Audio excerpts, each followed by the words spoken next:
Welcome, ladies and gentlemen. Costin here with a discussion about one of the hidden gems in Total War Pharaoh Dynasties. One of those factions that you don't necessarily think of at the very beginning of the game that they could potentially be a powerhouse, but then end up actually being a really strong faction. And I am talking about, and I kid you not, the Lullubi.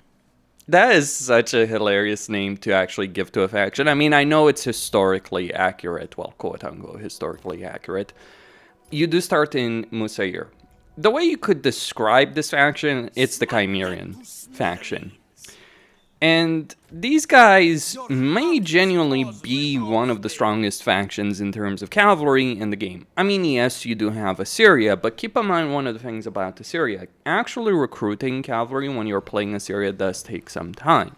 And even when you are playing Assur, it might take you a while before you're really able to unleash the full cavalry potential of your faction.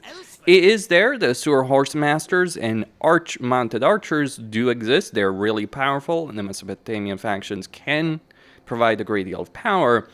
But the Cimmerians, well, let's just say they take it to a completely different level. And why do I say that? Well, that's because they can recruit cavalry from turn 1 of their campaign, and suffice to say, the cavalry that they do have is ridiculously good. So you have three units of cavalry that you can recruit from the very beginning of your campaign. You have the Cimmerian scouts, the Cimmerian warriors, and the horse archers.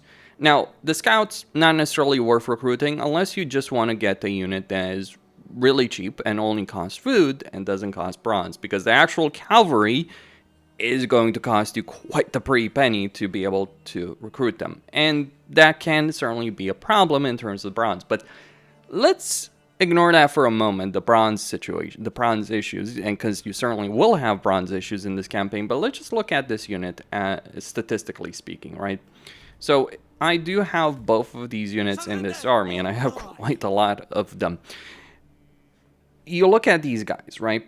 So they're 30 armor, shielded cavalry with 10% melee lethality. If we look at the horse archers in terms of their damage, they also have 10 lethality, but of course they also have 10% lethality on ranged. And their range is obviously not the best in the game, far from it, but they're mounted cavalry. Don't try and win a ranged duel with these guys, because you will probably lose against a dedicated ranged army, but you can certainly run in circles around many of the factions that are over here. And if you are facing archers, you could just flat out just charge directly against archers and you will win that melee fight, because you do have some fairly decent amount of melee stats as well as a good amount of HP. 16,000 HP is nothing to sneeze at. Same with the warriors, who also have 16,000 HP. So these guys, not only will they work very well in terms of their cavalry potential, which is obviously flanking, fast moving, but they actually can and will decimate a lot of weaker melee units in a fight. They certainly will run in circles around any ranged unit in the game and will defeat them.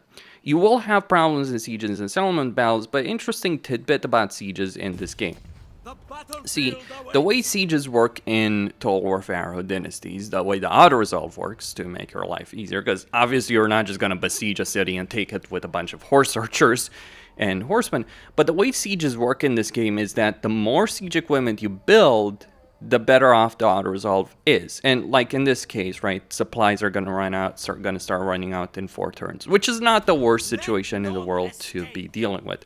So yes, right here I am already waging war on Assyria. Granted, this is a customized campaign, but still, Assyria is a pretty powerful faction. Like, Assur is one of the strongest minor factions in the game for a lot of reasons. The territory that they start with, the potential of their armies, the fact that you do have the King of the Universe.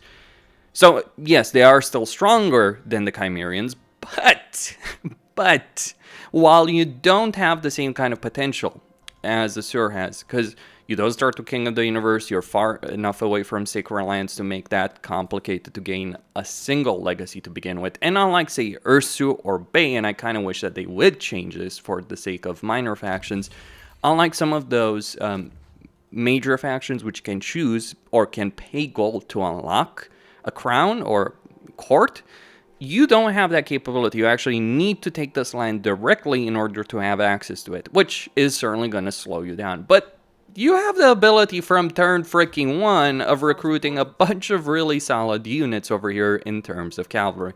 Being able to recruit 3 different types of cavalry units from the very beginning of your campaign is absurdly good. And these are not like unique units. These are native units, so everyone that's going over here can actually access them. Now, at higher tiers, you do get access to more good stuff over here, including, at the highest possible tier, the Cimmerian Elite. One of the best cavalry units in the entire game. 60 armor, good charge, good lethality, pretty solid unit all around. And they even cause fear, which, yes, that is a particularly important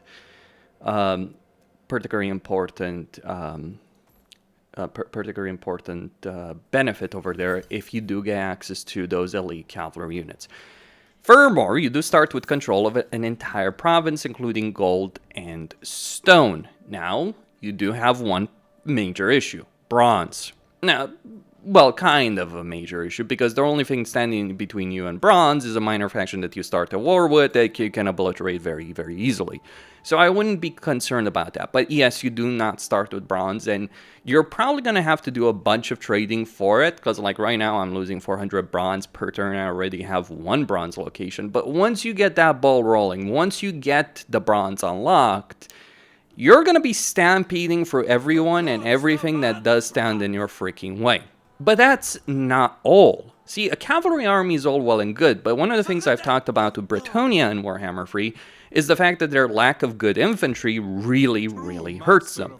Because you need good infantry to anchor the line, and that's something that Bretonnia flat out doesn't have. Well, here's the thing about the Cimmerians. They do have good infantry. Well, as good as anyone can get in terms of line-holding infantry, spear infantry. But not just spear infantry. You get Kalehu Elite, which are heavy two-handed club infantry. But really, the benefit of these guys is not going to come from that. It's going to come from the spear and shield infantry, which can hold a line, pin the enemy in place, and allow your cavalry to do its work. Like, seriously, you will fight, and I have already fought plenty of armies in this particular campaign that were substantially stronger than me. And I've been able to prevail in that situation because that power of cavalry is very significant. But furthermore, we are not done yet. You also have some fairly decent archers. Again, not the best in the game, not far from it, not the best archers in the game, but at least you do have them available over here from a native barracks at tier 3, along with a whole bunch of other units as well. But crucially, those archers are really what is important here. May not have the long-term power that some other factions do have, but at least they are available. And that is a pretty substantial... so you get hunters as javelin throwers, and you get archers over here and decent spearmen early on. So you can make an army like this, and flat out defeating an army like this, I would not want to go up against an army like this. Like, flat out, like this amount of cavalry would obliterate you in a straight-up battle.